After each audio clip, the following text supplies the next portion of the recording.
भारतीय योग संस्थान नंदनकानन योग जिला द्वारा परिचालित 21 दिनिया युव संस्कार निर्माण शिविर उद्यापित हो जाइछि।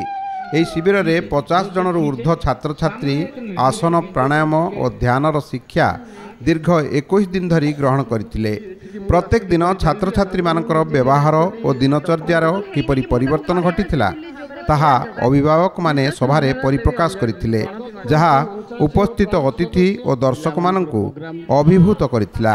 अभिभावक और छात्र छात्री मानक अनुरोध क्रमे भारतीय योग संस्थान नंदनकानन योग जिला अधिकारी माने प्रत्येक रविवार योग जिला चालू रखिया पई निष्पत्ति नेले।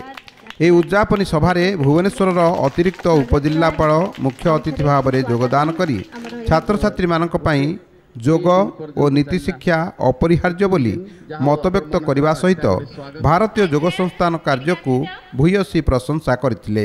योगर लिखित और प्रैक्टिकल परीक्षा रे कृतकार्य छात्र छात्री मानकु अतिरिक्त उपजिल्लापाल पुरस्कृत करथिले।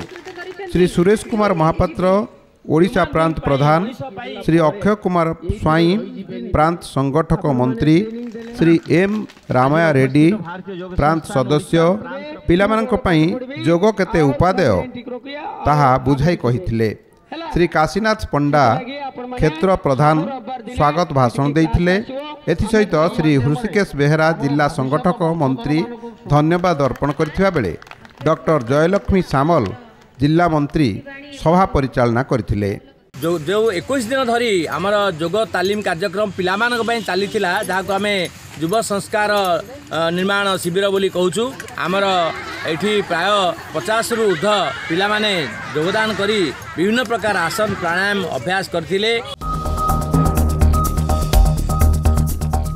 कटक कल्पतरु आश्रम परिसर उत्सव मुखर होई उठिथिला बहु साधु सन्थ और भक्त मानक समागम को नहीं।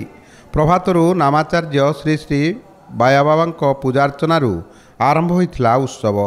आश्रमर प्रतिष्ठाता नामाचार्य बाया बाबा प्रिय शिष्य वर्षियान सन्थ श्री श्री विपिन बिहारी बाबाजींकर जन्मोत्सव आयोजनर ए थिला पवित्र अवसर। ए अवसर में ओडिशार बहु साधु सन्थ तांको शुभेच्छा जणाइबा पई छुटी आसीथिले। सेमानक मध्यरे थिले परमहंस प्रज्ञानंद जी महाराज, स्वामी ब्रह्मानंद सरस्वती सहित शह शह साधु सन्थ समस्ते श्री गुरुदेव समाधि रे पूजार्चना करने सहित विपिन बिहारी बाबाजींकर दीर्घ निरामय जीवन पाई प्रार्थना करथिले। नाममंडप रे हरिनाम महामंत्र गान, आश्रमस्थ मंदिर रे पूजार्चना तथा भजन कीर्तन रे परिवेश खूब आध्यात्ममय होई उठिथिला। ए अवसर में आकाशवाणी कटक केन्द्रर वर्षियान संगीत निर्देशक ए महेश्वर राव भक्ति संगीत परिवेषण करथिले। साधु सम्मिलनी, भक्त मेला, नारायण सेवा, नाम संकीर्तन और भजन समारोह को नहीं ए उत्सव भक्त माननकु खूब आनंद प्रदान करथिला।